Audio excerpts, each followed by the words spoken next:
Hello, my name is Russell Myers. Welcome to Issues Unite. There has been much made in the news about Ukrainian advances in a town called Robotyne.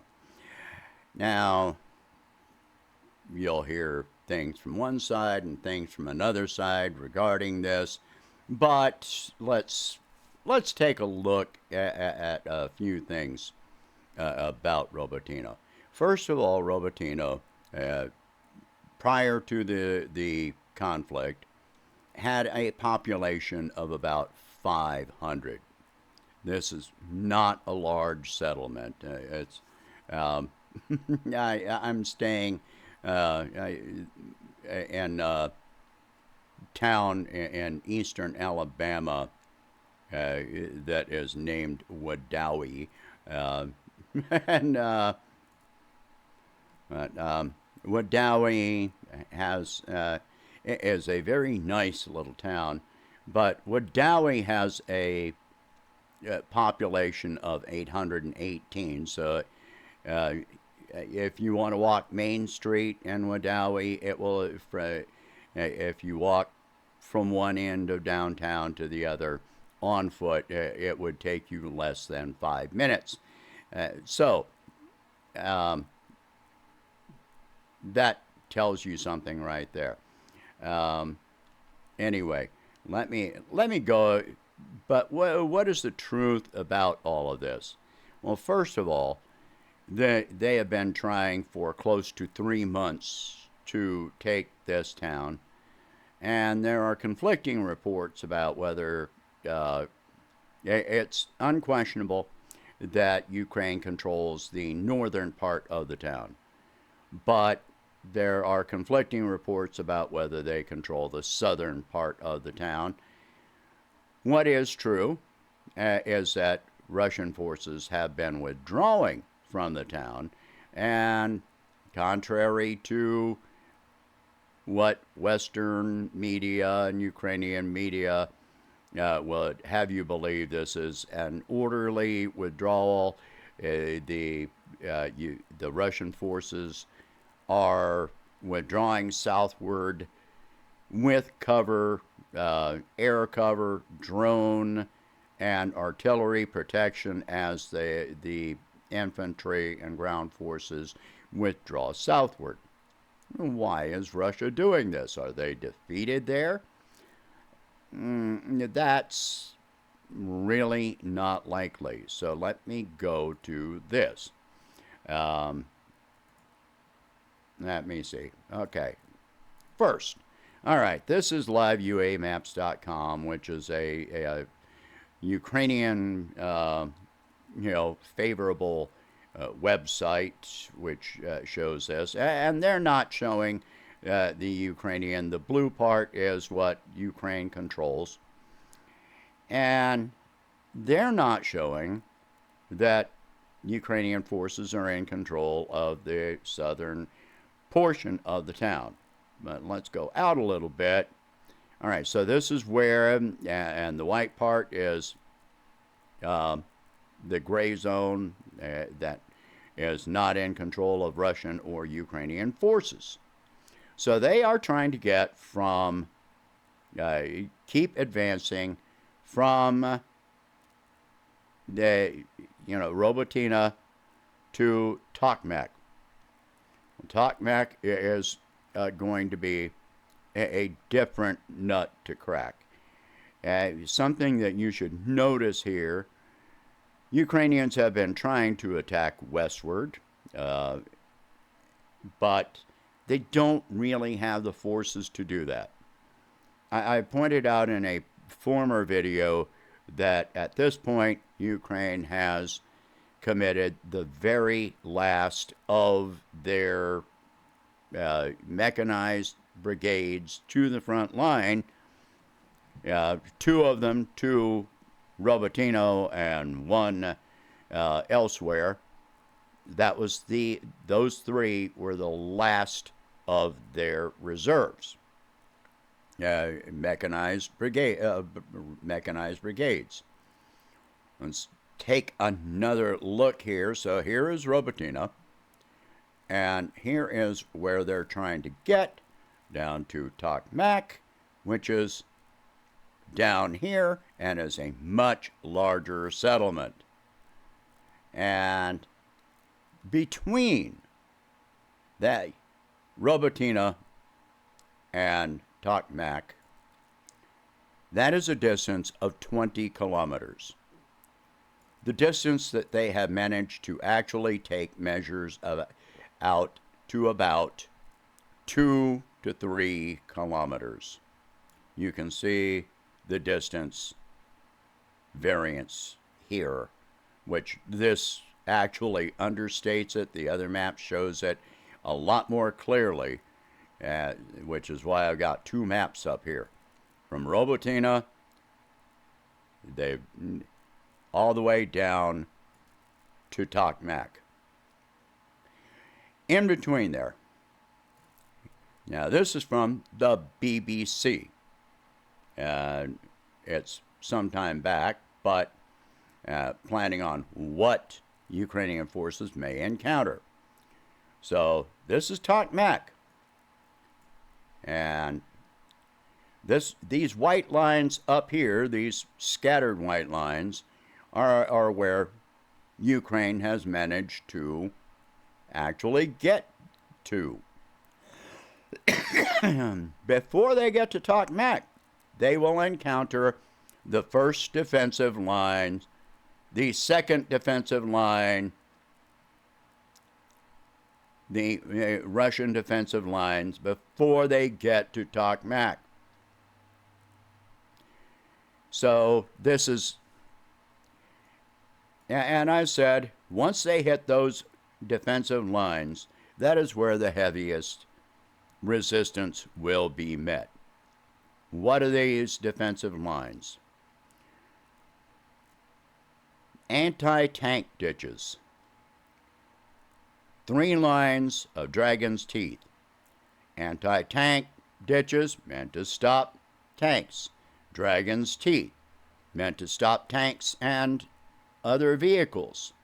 And then a network of trenches, and then you've got the artillery positions beyond all of that.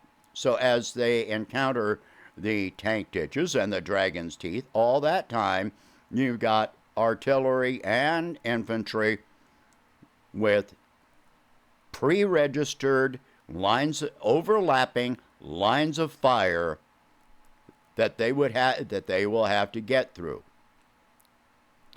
So this is the building of these defenses, a digging vehicle for the trenches, the dragon's teeth, and all of this is meant to funnel the Ukrainian forces.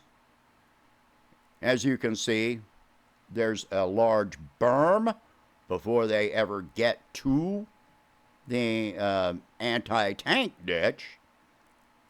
So as infantry and vehicles come over the top of that berm, they are completely exposed. Then you got the dragon's teeth, which have gaps, meant to funnel forces through those gaps. Where do you think artillery and firepower is going to be focused? So these are all areas that, pardon me, this is intended to be this way. I've stated in previous videos that when Ukraine started their offensive toward the south, that I expected Russian forces to fall back at some point behind the defensive lines. Now, the area ahead of those defensive lines is what Russia calls the security zone. That serves two purposes. One is what Scott Ritter calls a crumple zone. It's just like you've got a crumple zone in your car. It's meant to take a major part of the frontal impact in a collision, and it's meant to collapse on purpose. to protect and cushion, make that impact less transferred to the occupants of the vehicle. Then the other purpose is to weaken the forces that will ever even reach the first defensive line. And this has been tremendously successful. It's been more successful than even the Russians were expecting. The demilitarization, the attrition, has been more successful than Russia was expecting.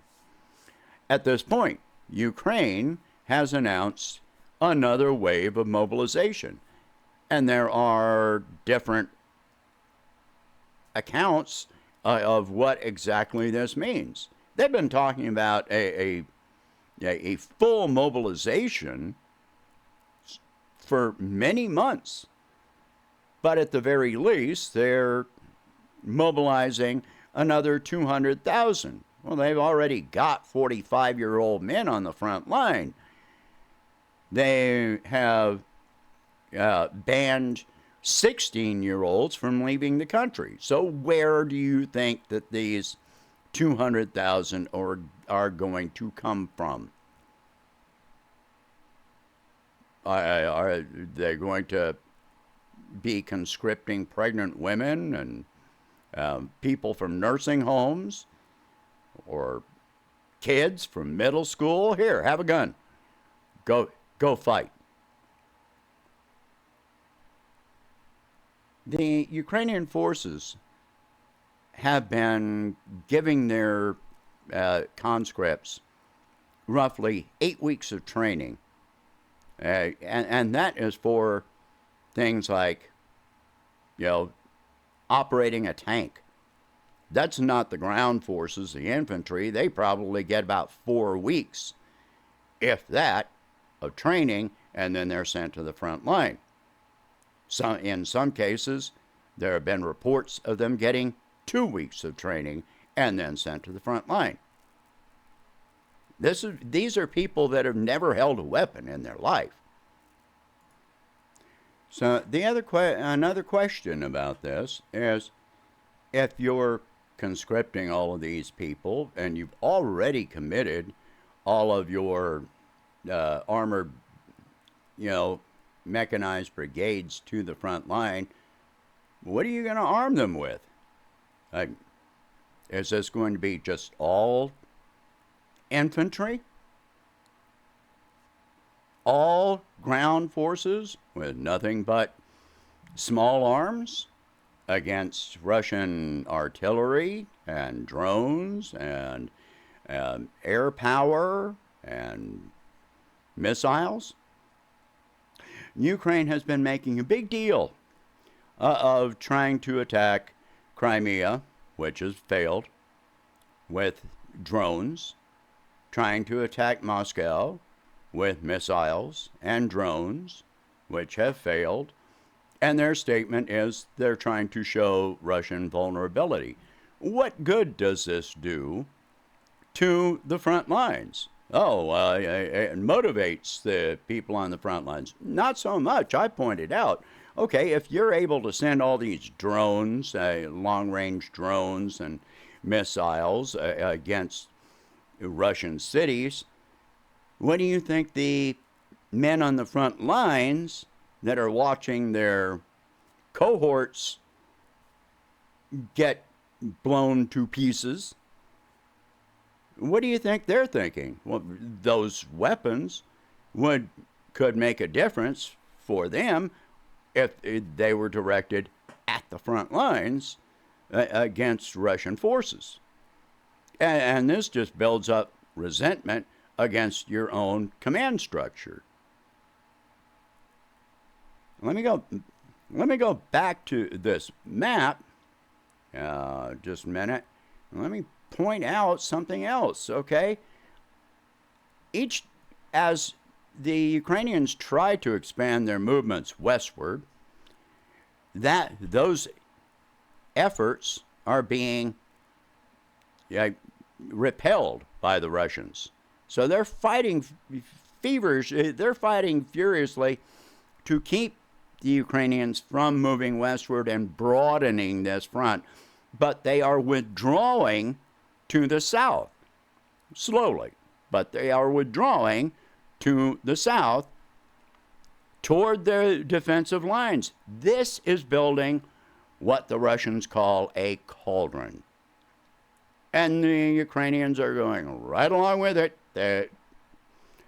So they keep on going further and further south.